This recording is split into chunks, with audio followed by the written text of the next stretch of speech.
Hello friends, welcome to this JCA Ecosystema channel. Today we have a new video, always related to solar energy.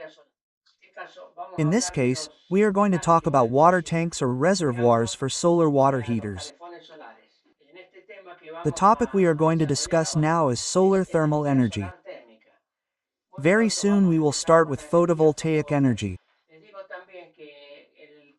I would also like to tell you that anyone who wants and is interested in this type of information, because with all the information I am giving you, you will even be able to manufacture a solar thermal water heater, because I am teaching you not only how to install it, but also how to use the parts, and the reasons for each thing, and you will be able to build one at some point, even manufacture it if you have the infrastructure to do so. I have been manufacturing them for more than 40 years and I have extensive experience in everything related to solar thermal energy, although photovoltaic solar energy is currently in fashion, which is also very important in which we are going to develop and have been developing. We are going to talk about the tank of a solar water heater. We are going to give you the basic principles. For all this, I ask you to subscribe because it will become increasingly interesting and you will be able to acquire great knowledge about solar energy. I will put absolutely everything I have into it, but I need you to subscribe so that you continue giving me energy to continue making videos and so that you receive the new lessons that I will be giving on solar energy, since there is little information about this. Now we are going to talk about the tank or reservoir where the water is stored. In reality, the tank is a deposit, generally cylindrical so that the structure of the sheet metal has tension and can withstand pressure.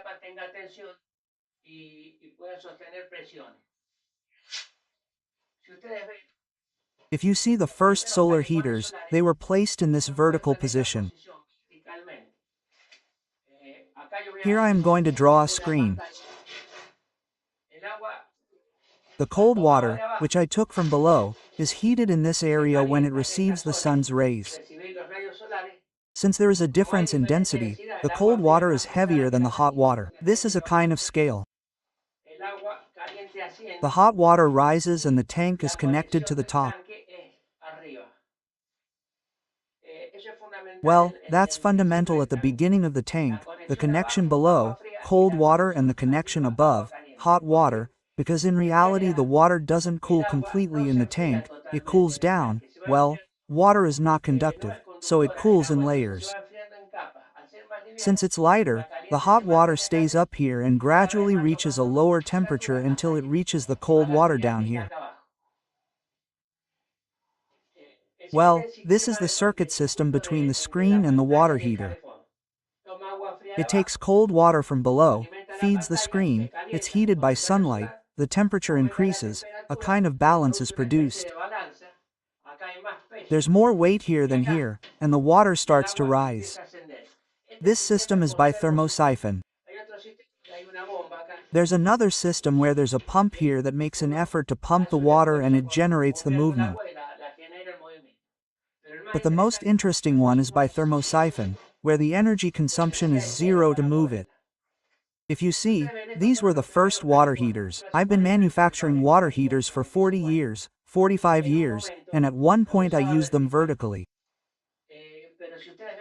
But if you look now, all the tanks are placed horizontally. The same thing happens. Cold water is produced down here and rises in layers of different temperatures until the hottest is up here. Here it's hot and here it's cold. When you supply water to the water heater, this one or this one, it's always supplied from below and extracted from above. It's a completely independent circuit from the one with the screens. The screens are always circulating. There's no need to open the tap, as many people think, because water has to be consumed for it to pass through the screen, right? The screen circuit is permanently active as long as it's activated by the sun and this balance occurs. As I told you, more weight on this side, less weight on the other. The water rises on its own and a constant ascent in circulation occurs until the entire tank is heated in 45 minutes, depending on the amount of screen. We'll see that in the next videos. The more plates, the faster the water heats up. There's a relationship between the amount of plates and the amount of water, but now we're talking about the tank. We said that it's a tank that can be vertical or horizontal. What's the difference? If you put it vertical, it has a much greater advantage because it has more height for this balance to occur, and in turn the surface that's in contact with the tank is smaller than this one, so there are fewer losses due to cooling here.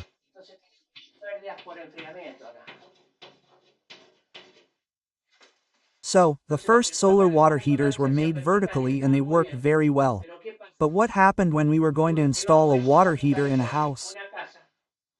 This is the hot water tank, the cold water tank, sorry, the normal tank that they have.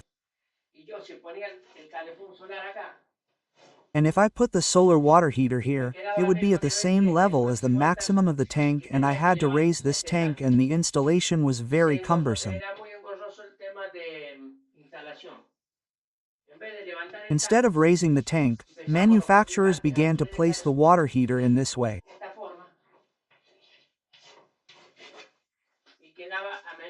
And it was at a lower level, although the exposed surface up here is larger and there is more loss. But since the water is consumed, it is not inside the tank for 48 hours, within 24 hours you are consuming it. So, insulation was not so important. But now we are going to talk about insulation. Now, as I told you, hot water comes out from above while cold water is entering from below, not in the screen system, but in an independent system, water inlet and outlet. I already told you to subscribe because in about a week we are going to install a water heater in a classic house and we are going to film it so that you have more data regarding that. In that house we are going to put a horizontal tank to produce this effect. I already told you, the water tank has to be at a higher height, because the water from the tank, goes to the solar panel and from the solar panel above it returns to the house, to all the interior taps. If we did not have this difference in level, the solar water heater could not be filled. The other difference with a horizontal tank is that they avoid the screen and make a hole down here to put in tubes that act as a screen.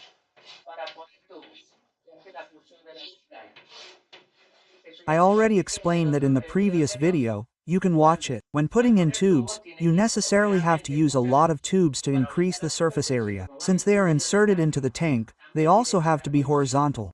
Well, all of this is what a tank is, but now we are going to talk about the structure that contains the water. Now we are going to talk about insulation. There are actually two tanks. I am going to make it horizontal because that is what you are most familiar with.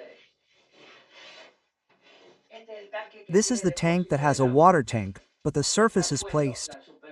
Sometimes they are made of stainless steel or galvanized sheet metal or with some treatment. As I told you, the cold water goes down below and the hot water, due to the difference in temperature, is up above in the tank. But if you do not cover it, there are losses in this sense. There are losses in temperature in all senses. Any loss we have is energy that we also lose.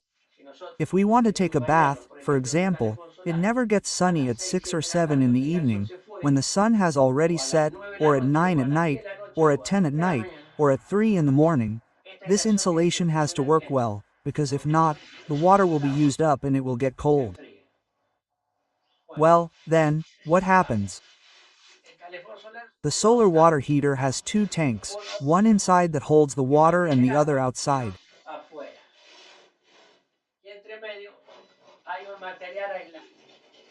And in between there is an insulating material that can be foam, expanded polyurethane, cork, sawdust, all materials that have air.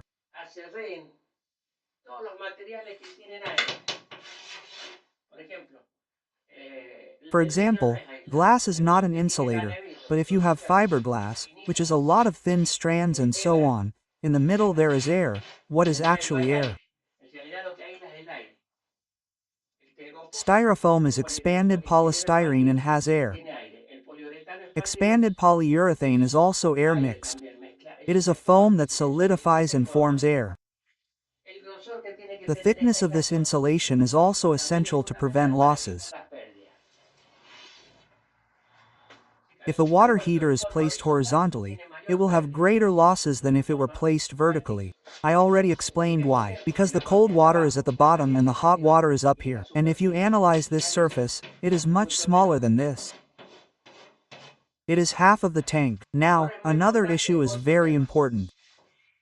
This is what insulation is.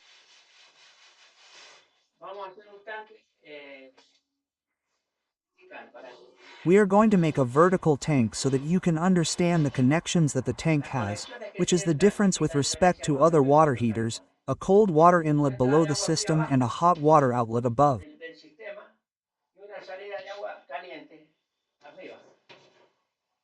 This is the tank, the house's tank.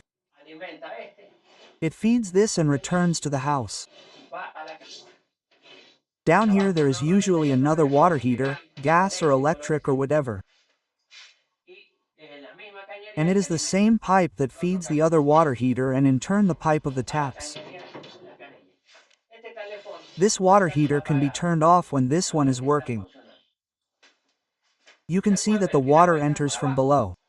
Every time you consume water, the cold water rises. It doesn't mix with the hot water because it's less dense and the hot water comes out first until when the cold water arrives, it's all cold here. That's why there are tanks that have internal divisions so that the water is stratified even more, so that the hot water doesn't mix with the cold water. The water passes through the divisions. That's another possibility for some tanks. We also put a heating system inside the tank.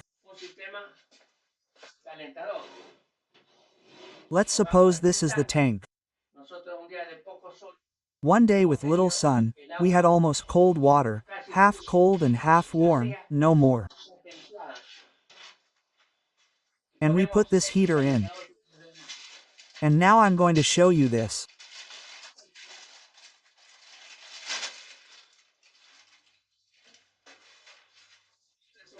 This is an electric heater that has a resistor, which is this one, and a thermostat, which is this one.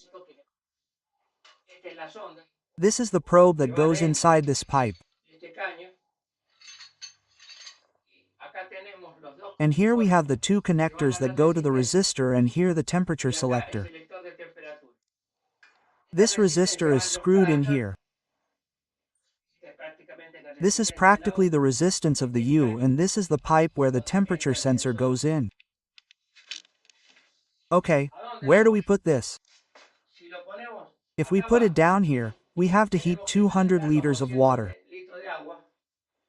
And since the resistance is 15 W, no more, it's not very powerful, it will take about 4.5 or 5 hours. So, what do? We put it here in the middle. Another connection would go here. I was explaining the connection that a water heater has with the resistance. And we heat the temperature that is already warm to the desired temperature for the bathroom at that time when there is no solar energy. Well, I don't know if there is anything else to do regarding the tank. The pressure is very important. It would be the structure of the tank. There are two types of water heating, high pressure and low pressure. When we talk about pressure, it is the distance. For example, this is a tank in a house, a traditional tank in a house.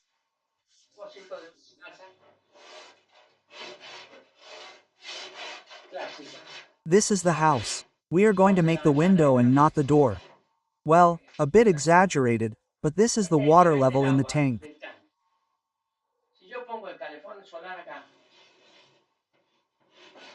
If I put the solar water heater here, the pressure that the tank will be subjected to is this. It is the one from the maximum level of the storage tank to the minimum level of the solar water heater tank.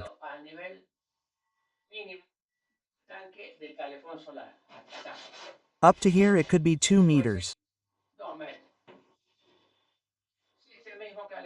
If I put this same water heater on the floor, let's say here, the pressure that will act is this. It will be like 8 meters. Let's put 3 meters of house. 3 meters of roof plus Ese 2 meters, 8 2 metros, meters. 8 metros. This low-pressure water heater with 8 meters of pressure will absolutely burst the tank. A specially designed tank must be made with a thicker sheet metal and prepared to use it on the floor. The same thing happens with the screen. In the case of glass tubes, they cannot work at high pressure. That is with respect to the design and the possibility of making tanks with different pressures. So, it is very important to know if you are going to use it upstairs, it can be low pressure. If you are going to use it on the second, third, or fourth floor, and the water heater is very low, or is supplied from, let's say, a neighborhood where there is a tower and the pressure is direct, and there is no tank in the houses, it has to be high pressure, yes or yes, because if not, the tank will be destroyed. Well, friends, that's all for today regarding solar energy tanks for heating or hot water equipment, or thermal energy. If you like the video, as always, give it a like and subscribe, so we can continue with this very, very interesting topic and you will be able to build water heaters with the theory that I am teaching you. Until next time, yeah.